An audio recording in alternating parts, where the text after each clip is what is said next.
할렐루야, 샬롬, 샬롬, 샬롬, 샬롬, 샬롬. 하나님 사랑합니다. 여러분, 주 안에서 사랑합니다. 오늘 사순절 39일 십자가에 못 박히시는 그러한 고난 주간의 고난일입니다.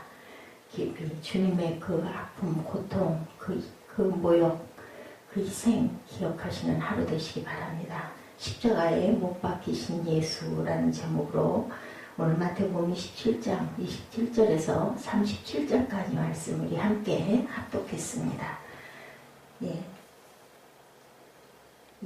오늘 말씀의 첫째, 군병들이 예수님의 머리에 가시관을 씌웠다. 세 가지로 나타납니다.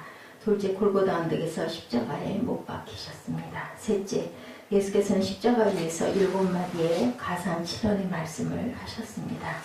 하나님께서 피로 생명을 살리시고 그 피로 죄인들을 구속하시기로 작정하시죠. 히브리서 9장 22절입니다. 피 흘림이 없이는 사함이 없느니라. 피는 곧 생명을 상징하죠. 레위기 17장 11절에 육체의 생명은 피에 있습니다. 너희의 생명이 피에 있으므로 피가 죄를 속하니라고 이렇게 말씀하십니다. 그래서 구약시대에는 양으로 피를 흘리기 위해서 세 가지의 번제가 있었죠. 속죄제, 화목제, 그리고 번제, 속건제 그렇게 드렸죠. 속죄제, 화목제, 번제, 속건제.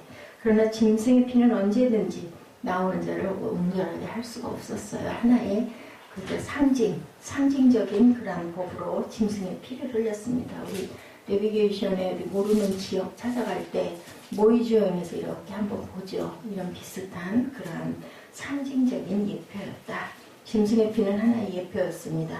그리스도께서 이 땅에 오셔서 십자가에 못 박혀 피 흘려 죽으심으로 온전한 속죄의 제물이 어떻게 해요? 단번에 되었다라고 히브리서에서 증거하죠. 하나님께서는 때가 참에 갈라디아서 4장 4절입니다. 그리스도를 이 땅에 보내주셨다고 하십니다. 아무 흠이 없는 분이시고 우리의 죄를 속량하시 합당하신 분이시고 또한 성자 하나님이시기도 한 그러한 예수 그리스도, 그분이 바로 오늘 십자가에 고난당하시고 못 박히시는 사건이 일어납니다. 예루살렘으로 가면 십자가의 죽음이 기다리고 있는 줄 아시면서도 나귀를 타고 예루살렘 성에 입성하시고 호시안나라고 그 무리들이 따르고 종려가지 나무 가지를 꺾어서 땅에 깔고 자신들의 옷을 깔아서 카페이트를 대신하는 퍼레이드도 벌이기도 하고, 모였던 모든 군중이 아이부터 어른들까지 호산나 호시안나 호시안나 했는데 그들이 바로 예수 그리스도를 십자가에 못 박으라고 소리를 칩니다. 바나바 대신 예수 그리스도를 십자가에 못 박으셔서 결국은 빌라도도 군중들의 그 도멸을 어찌하지 못하고 예수 그리스도를 십자가에 못 박도록 내주시고 골고다에 처형당하시는 그러한 날이 바로 오늘 금요일입니다. 성금요일이죠. 그 예수님을 유대 교권주의자들이 기다렸다는 듯이 붙잡았어요. 그리고 급히 재판을 열고 밤에 재판을 할 수 없는데도 불구하고 사내들인 공회를 밤에 소집을 합니다. 그리고는 새벽에 예수를 로마 총독 본디오 빌라도에게 예수를 고발한 죄목은 세 가지였다라고 나타나죠. 첫째, 그가 자기를 하나님의 아들이라고 했다. 신성모독이죠. 백성을 소란케 했다. 도멸을 시켰습니다. 세 번째, 로마 황제 가이사에게 세금을 바치지 말라고 했다. 근데 분명히 예수께서는 가이사의 것은 가이사에게 이렇게 말씀을 하셨어요. 하나님의 것은 하나님에게 이렇게 말씀했는데도 가이사에게 세금을 바치지 말라고 했다. 그들은 억지로 예수님을 하나님의 아들이라는 사실을 부인하죠. 그들은 믿을 수가 없었습니다. 그러나 그것은 손바닥으로 얼굴을 하늘을 가리는 그런 꼴이었다라는 겁니다. 로마 황제에게 세금을 바치지 말라고 했다는 것도 거짓말이었고 백성을 소란케 했다는 것도 거짓말이었죠. 예수께서는 하나님 것은 하나님의 것은 하나님에게, 가이사의 것은 가이사에게. 야고보서 12장 17절이죠. 예수께서는 결코 백성을 선동하거나 소란케 한 일이 없었습니다. 그들이 환영하느라고 퍼레이드를 벌이게 하고 그리고 환호의 소리를 질렀던 거죠.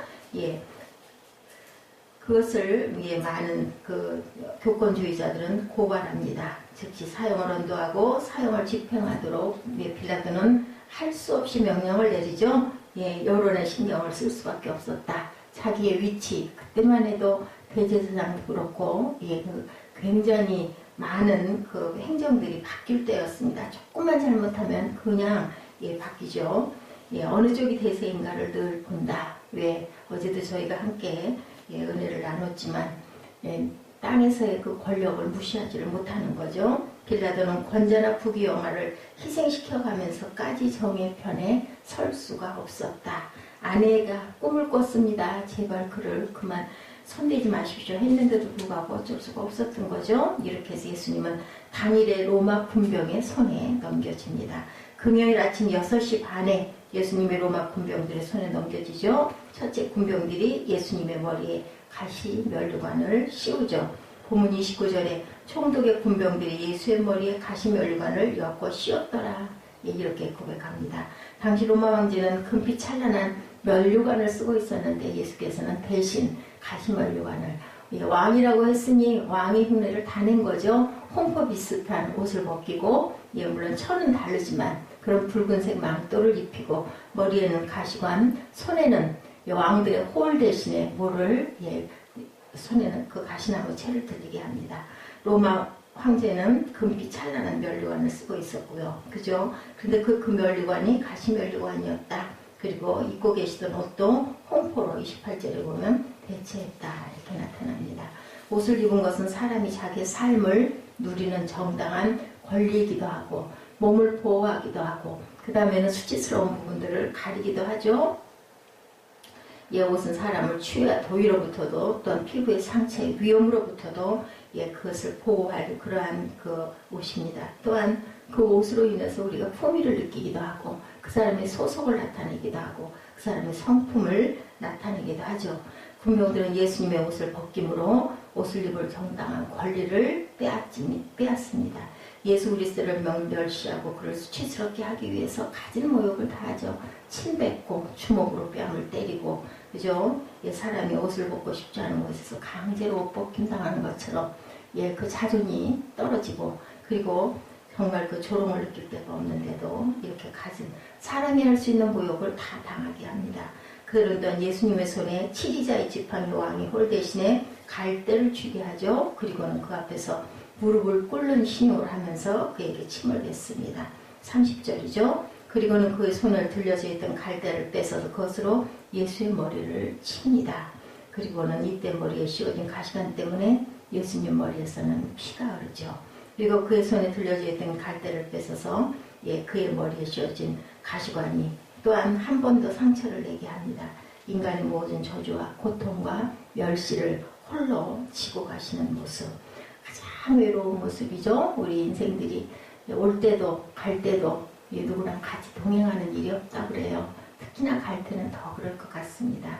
세상 임금들은 머리에 금면류관을 쓰는 사람을 위해 굴려받면서 남의 것을 뺏고 착취했지만 예수님은 가시면류관을 쓰시고 멸시와 천대와 저주와 고통을 몸소 겪고 가셨습니다. 이 예수님으로 인해 우리가 장차받게 된 면류관이 있죠. 바로 의의 면류관, 생명의 면류관, 영광의 면류관입니다. 두 번째로 골고다 언덕에서 십자가에 못 박히시죠. 본문 33절에서 35절에 골고다 즉 해골의 곳에 이르러 예수를 십자가에 못 박고 그의 옷을 제비 뽑아 나누어 가지더라. 예수님은 금요일 오전 9시에 십자가에 못 박히셨습니다. 당시 십자가형에 사용한 못은 5.2cm가 넘는 대못으로 나타나죠. 예, 예수님이 입었던 옷은 모두 군병들이 제비 뽑아 찢어서 나누어 가졌습니다. 전혀 옷을 입지 못하신 채 십자가에 알몸으로 달리십니다. 예수님의 머리 위에 죄패가 붙어있죠. 37절에 유대인의 왕 예수라고 쓰여진 죄패가 예, 헬라어 그리고 히라버로 번역이 돼서 세 나라 언어로 번역이 됐다라고 이렇게 쓰여 있습니다. 병행 구절인 요한복음 19장 20절에 히브리어와 로마어와 헬라어로 된 죄패를 붙였다. 요한복음 19장 21절에 보면 대제사장이 빌라도에게 유대인의 왕이라고 써달라고 요청합니다. 그랬을 때 빌라도가 그 요구를 거절하죠. 나는 다만 나의 쓸 것을 썼다. 예, 그것은 로마는 당시 세계 최강의 군사 강국이었죠. 헬라는 세계 문화를 주도하고 있었고 히브리인들은 선민이라고 하는 대단한 금지를 가지고 있었습니다. 따라서 이 세계의 언어야말로 세계를 대표하는 그 시대의 언어였다. 그러면 빌라도 왜 이처럼 예수님의 죄패를 세계의 언어로 썼을까? 우리가 그것도 생각해 볼 필요가 있겠죠. 예수님의 죽음을 전 세계에 알린다는 의미를 가지고 있었고, 결국 빌라도가 쓴 이 글이 예수 그리스도를 바로 고백하게 만들었다라고 해석되어집니다. 빌라도가 나의 쓸 것을 썼다. 요한복음 19장 22절에도 증거합니다. 악한 자의 손을 빌려서 하나님께서 쓰시고자 하신 것을 쓰셨다라는 거죠. 하나님께서는 빌라도에게 반드시 써야 할 것을 쓰게 하심으로 예수님은 정치, 종교, 문화 등 세계 모든 나라의 분야에 걸쳐 만왕의 왕이심을 드러내셨습니다. 빌라도가 예수님의 십자가에 써놓은 글에는 이처럼 신비한 의미가 담겨 있었고, 세 번째로 예수님께서는 십자가 위에서 가장 치론하시죠. 7마디의 말씀. 첫 번째, 아버지여 저들을 사하여 주옵소서. 누가복음 23장 34절입니다. 이 말씀을 보면 예수께서는 왜 십자가를 지셨는가를 알 수가 있습니다. 예수님은 자신을 십자가에 못 박은 무리까지도 용서해 주시도록 하나님께 요청하시죠. 저들이 알지 못함이니이다. 34절이죠. 주님은 끝까지 이해하시고 끝까지 용서하셨습니다. 인간의 연약함을 아신 거죠. 그리고 주님은 미움과 조롱과 배신과 말할 수 없는 수치와 고통 속에서도 자신의 그런 자리에 이르게 한 사람을 위해서 기도했다. 그러니까 이런 모습을 닮아야 한다는 겁니다. 단박에 단번에 되지는 않습니다. 그런데 오래 참다 보면, 그것을 삭히다 보면 그것이 정말 마음으로 다가와서 정말 용서해야겠다는 마음이 나니 우리는 기도해야 되겠죠. 예수님이 그렇게 가셨기 때문에 그들은 죄 없으신 분을 사형수로 대우하시고 사람들에게 버림을 받으시도록 했죠. 마태복음 오늘 본문에 27장 35절에서 36절, 이사야 53장 3절입니다. 제자들도 예수님을 버리고 다 도망갑니다. 가상 7원 중에 첫 마디 말씀은 자신을 십자가에 못 박은 자들의 죄를 이 기도로 예수님께서 메시아로 정당한 대우를 받는 중에 드린 기도가 아니었었죠. 행악자들과 함께 십자가에 달려 사형수 취급을 당하면서 멸시와 천대 속에서 드린 기도였다는 것이 또한 중요합니다. 인류를 사랑하시고 용서하시는 기도는 자신의 생명이 소멸되는 곳에서도 잔잔하게 드려졌다라고 이렇게 증거가 되어져 있습니다. 두 번째로 오늘 내가 나와 함께 낙원에 있으리라. 유명 말씀이죠. 누가복음 23장 39절에서 43절에도 같이 증거합니다. 이 말씀은 예수께서 회개한 한편 강도에게 하신 말씀인데, 강도는 끝까지, 한편 강도는 회개하지 않고 예수님을 욕하죠. 39절에 보면은 나타납니다. 그의 머리를 흔들며 예수를 모욕했어요. 지나가는 자들도 또한 똑같이 그렇게 하죠. 악에 바친 나무의 고통을 당하고 있는 예수님에게 욕설을 퍼붓는 부분이 40절에서 42절에도 나타납니다. 그는 남을 구원하였을 때 자기는 구원할 수 없도다. 그가 이스라엘의 왕이로다. 지금 십자가에서 내려올지어다. 그리하면 우리가 믿겠다. 이렇게 아주 비아냥거리는 부분이 나타납니다. 물론 이 사람도 처음부터 다른 강도는 하는 강도가 회개한 것이 처음부터 회개한 건 아니었죠. 십자가에 달려서 평화를 잃지 않고 그들을 위해서 기도하시는 예수님의 모습에 어떻게 했어요? 감동을 한 거예요. 한쪽 강도는 보통 분이 확실히 아니구나. 저분은 하나님의 아들이구나라는 그런 믿음이 들어온 거죠. 십자가에 달려서도 원수를 용서하시는 주님의 모습을 보면서 과연 나 우리와는 다르구나 생각한 거예요. 우리가 이 모습을 또한 닮아야 되겠다.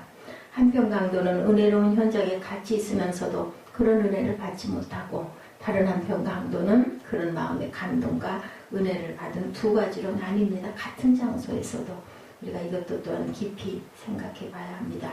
예수님은 회개하고 예수를 믿는 이 강도에 대해 너무도 분명한 어조로 오늘 내가 나와 함께 낙원에 있으리라. 43절에 그렇게 말씀을 하고 있죠. 여자여 보소서 아들이니다도 합니다. 요한복음 19장 26, 7절에도 나타나죠. 예수께서 세 번째 하신 이 말씀은 그의 육신의 어머니 마리아에게 하신 말씀이었습니다. 예수님은 어머니라는 감정 어린 표현 대신에 여성, 여자여, 아주 그 최대의 존칭이기도 하고, 그리고 또한 이 존칭은 육신의 어머니는 찢어지는 가슴을 더 이상 아프게 하고 싶지 않은 세심한 배려이기도 하다. 주님께서 이런 호칭을 사용하신 이유는 깊은 데 있습니다. 나는 이제 당신의 주님의 자리로 돌아가고자 한다. 공인이다 라는 뜻을 갖고 있다라는 거죠. 주님은 전에 갈릴리 혼인잔치 석상에 포도주가 떨어졌을 때도 모친 마리아에게 여자여 라고 요한복음 2장 4절에 부르죠. 내 때가 아직 이르지 아니하였나이다. 그리고도 또한 어머니가 빈 항아리 갖다 드려라 하니까 거기다 아무 말 없이 물을 떠서 부어서 갖다 주어라. 그리고 나니 포도주로 변한 사건을 우리가 압니다. 하나님이 계획을 놓고 볼 때 예수님은 마리아 몸을 통해서 이 땅에 오셨을 뿐이다. 마리아는 밭이었다라는 겁니다. 밭은 씨를 선택할 권리가 없어요. 그죠? 예, 심겨진 대로 기르는 땅이 흙이 될 뿐입니다. 보소서 아들입니다. 당신의 아들이었던 내가 지금 이처럼 위대한 구원의 역사를 이루고 있습니다. 라고 하는 말씀이죠. 엘리 사박다리 4절 네 번째입니다. 가상 7원의 네 번째. 엘리는 히브리어로 나의 하나님. 그죠? 엘리. 나마 사막다리는 아람어로 어찌하여 나를 버리셨나이까. 마가복음 15장 34절에도 나타납니다. 요한복음 19장 28절에도 나타납니다. 히브리어와 아람어 음역에 따른 이 말씀은 시편 22편 1절에도 기록되어 있습니다. 시편 기자가 메시아에 당한 아픔을 예언적으로 표현해 놓고 있죠. 어찌하여 어떤 목적을 두시고 이다라는 뜻을 갖고 있습니다. 성부 하나님과 성자 예수님과 직임상의 차이를 보여주는 동시에 성부에 대한 성자의 절대 겸손과 순종을 보여주는 그러한 단어이기도 하다. 버리셨나이까 하나님께서 미련한 죄인들에 대한 진노의 잔을 그에게 마시게 하셨다는 의미를 갖고 있습니다. 예수님은 하나님과 일체이신 자신이 하나님과 끊겨지는 아픔을 엘리 라마 사막다리로 표현합니다. 예수 그리스도의 십자가는 죄에 대한 하나님의 진노인 동시에 죄에 대한 하나님의 사랑이기도 하다. 그러나 이 외침에 대해서 하나님은 어떠셨어요? 침묵하시죠? 다만 온 땅에 어두움이 임해올 뿐 하나님은 말씀이 없으셨다. 빛이 없어지죠? 어둠이 깜깜해집니다. 십자가 없는 지름길은 없기 때문에 십자가를 통해서 죄인들을 온전히 구원하시기 위해서 히브리서 9장 22절에 증거합니다. 하나님은 어떻게 하든지 죄인들을 용서하시고 구원하시려는 사랑의 하나님이신 동시에 어때요? 공의의 하나님이시다. 그래서 우리가 잘못된 것에 대한 보응, 벌을 꼭 받고 넘어간다는 것을 꼭 알아야 됩니다. 범죄한 인생을 덮어놓고 용서하실 수가 없으셨죠? 아들까지도 전혀 차별이 없으십니다. 하나님은 그의 아들을 십자가에 내어주시는 결단을 하실 수밖에 없었던 거죠. 그리고 다섯 번째, 내가 목마르다. 요한복음 19장 18절에도 증거합니다. 전쟁터에서 쓰러져 죽어가는 군인들이 가장 절박하게 요청하는 것이 물이라고 그러죠. 물 합니다. 우리 가끔 보면 영화에도 보면 그러죠. 그런 부분들을 많이 봅니다. 예수께서는 십자가에서 극한 갈증에 내가 목마르다라고 말씀하죠. 그러나 나에게 물을 달라고 말씀하시는 것은 아니었다라는 거죠. 목요일 밤 6월절 만찬을 드신 것 외에 지금까지 아무것도 잡수신 것이 없었습니다. 그런 중에 겟세마네 동산에서 힘든 기도하시고 폭도들에게 잡히신 후에 안나스 앞에, 가야바 앞에, 헤롯 앞에, 빌라도 앞에 끌려다니는 아주 고난 수모를 당하셨어요. 거기다 매도 맞았죠. 무거운 십자가를 또한 지고 갔습니다. 십자가에 못 박히면서 많은 출혈이 있었고 심한 고통과 통증에 시달리셨겠죠. 심한 갈증을 느끼지 않을 수가 없었죠. 얼마나 목이 마르면 내가 목마르다라고 하셨겠나. 참기 어려운 갈증은 십자가에 갖는 하나의 특징인데 주님의 이 목마름은 후일 우리 인생들에게 영원히 목마르지 않는 생수가 되셨다. 요한복음 4장 14절이죠. 구속사적인 갈증이었습니다. 누구든지 목마르거든 뭐라 그러세요? 내게로 와서 마셔라. 내가 주는 물은 전혀 목마르지 않을 것이다 라고 하죠. 그리고 나서는 또한 다 이루었다라고 말씀합니다. 이것이 여섯 번째 치론입니다. 요한복음 19장 30절에도 나타나죠. 예수님의 십자가 위에서의 여섯 번째 말씀은 승리의 외침이었습니다. 테텔레스타이라고 하죠. 값을 지불했다. 빚을 다 갚았다라는 뜻입니다. 그리고 다 이루었다라는 그 뜻에 성경대로 이루었다는 말씀이죠. 그냥이 아닙니다. 이사야 9장 6절에 그의 이름은 기묘자라 모사라 전능하신 하나님이라는 상징. 이사야 7장 14절에 보라 처녀가 잉태하여 아들을 낳을 것이요 이사야 53장 5절에 그가 찔림은 우리의 허물을 인하며 그가 상함은 우리의 죄악을 인함이라. 그리고 또한 구원을 다 이뤘다는 말씀이죠. 히브리서 9장 22절에 피 흘림이 없이는 사함이 없느니라고 하죠. 10장 12절에도 오직 그리스도는 죄를 위하여 한 영원한 제사를 드리시고 하나님 우편에 인간의 죄값에 대한 속전이 드려졌다. 하나님과 원수되었던 인간을 하나님과 다시 화목하게 하셨다라는 말씀의 뜻을 가지고 있습니다. 선지자, 제사장, 왕으로서의 사역을 세 가지 삼중직을 다 마치셨다라는 뜻이 포함되어 있습니다. 예수님의 죽음은 외부적 힘에 의한 것이 아니라 자발적이고 능동적인 죽음이었다. 순종이었죠. 하나님께 대한 순종이었습니다. 네 번째로 불법의 요구를 만족시켰다라는 말씀이기도 합니다. 마태복음 5장 17절이죠. 골로새서 2장 14절에도 우리를 거스르고 우리를 해석하는 의문에 쓴 증거를 도말하시고 제하여 버리사 십자가에 못 박히셨느니라. 아버지의 나의 영혼을 아버지 손에 부탁하나이다. 마지막 치언입니다. 누가복음 23장 46절에도 증거합니다.